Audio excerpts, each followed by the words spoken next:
Hey everybody, Andy Kvernen here with another Cornerstone Connection Daily Devotional. One of the cool things about this year for our family has been the opportunity to go to a lot of ball games, football games, basketball games. We've gone to some girls' basketball games, but my sons, Christy and my sons, Connor and Carson, play football. They're part of the basketball team. And we get to keep going to the games. Now, one of the things for us going to the games that might be unique from a lot of the other people that go is when we go, we get in for free. we don't have to pay to go to the ball games. And here's why. Because Christy, my wife, works for the school, and faculty at the school, people on staff there, get access to the ball games for free. And so do their spouses, at least. And I think their kids as well. And so we get to go to the home games for free. And that's pretty cool. Now, if you go to one of the games this year, you might see my wife, Christy, running around. She's doing concessions and making sure a lot of cool things are happening behind the scenes. And oftentimes I end up walking into the game without her. And I might walk up to that counter, and people there may or may not know who I am, but I guarantee you that they know who Christy is. Christy works at the school in the office, and she's connected to a lot of different people. They know who Christy Kvernen is when I go up to the counter.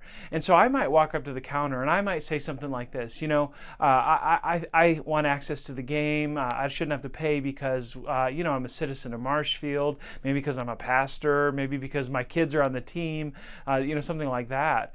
But if I say that the answer is going to be, well, no, you still have to pay, buddy. It doesn't matter. I don't care if you're a pastor. We don't have a rule to allow pastors in for free. You need to pay. But, friends, when I say I'm Christy's husband, I go with Christy Kvernen, I'm with her, then they let me in. Isn't that amazing? And see, it turns out it's more important who you know than what you do. It's more important who you know than what you do. And this reflects truth in Scripture that I want to bring you today from Matthew chapter 26. The Gospel of Matthew has really been all about an opportunity for the Jewish people to accept the person of Jesus Christ, but over and over they get hung up on the stuff that they do rather than the person they know. They just can't get past this idea that it doesn't matter what you do if you don't know the right person. It doesn't matter what you do if who you know isn't Jesus, isn't the Messiah. And here the Messiah is right in front of them and they don't see it. There's this beautiful example in Matthew 26 where Jesus is almost ready to be crucified. He's about 2 days away from it. And he says to the people, he says in Matthew 26 verse 2, he says, as you know, the Passover is 2 days away and the Son of Man will be handed over to be crucified. He's saying, look, time's at hand. This is going to happen. But people still don't get it. Even his disciples still don't get it. But there's a woman, and there's all these confounding examples throughout Matthew of people that actually do. There's this woman, while Jesus is at Bethany, who actually does get it. And listen to what happens, Matthew 26:6.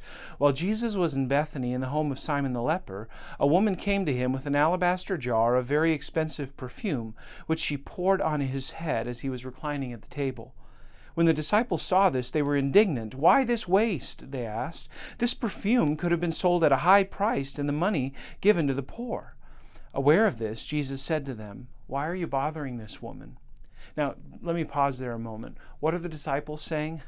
They're saying, Jesus, she's doing something that's totally inappropriate. She's dumping perfume on you when she could have done something with the money that she would have gained from selling that perfume. She could have given it to the poor. Isn't that what really matters? Listen to what Jesus responds. He says this, why are you bothering this woman? She's done a beautiful thing to me. The poor you will always have with you, but you'll not always have me. When she poured this perfume on my body, she did it to prepare me for burial. Truly I tell you, wherever this gospel is preached throughout the world, what she has done will also be told in memory of her. What did the woman get that the disciples didn't? She got that it was about who she knew more than what she did. And who she knew was that Jesus was the Messiah. She took him at his word. When he said he was going to be crucified, she believed him. And she knew why, because he was the one who would save the world from its sins. Now, friends, I don't know about you, but I want to be more like the woman. I want to be with Jesus. I'm so glad I'm with Christy when I go to the ball games for a variety of reasons, not just because I get in for free. I'm so glad that I'm with Jesus. And I want to be the guy that's willing to break an alabaster jar over Jesus to anoint him to do what he does in recognition of his purpose in my life. Not so much the disciples. It's fascinating. The next part of the text shows Judas scurrying off to betray Jesus. Judas never got past it. And it was all about what he did. And he couldn't get past that Jesus was willing to die for a people that didn't deserve it. And so he went and cashed in as best he could. Ultimately, it killed him. And friends, let's be the kind of people that follow the example of the woman. Let's recognize who we're with today. It's Jesus. God bless you, friends. Lord willing, we'll see you again soon on the Cornerstone Connection Daily Devotional.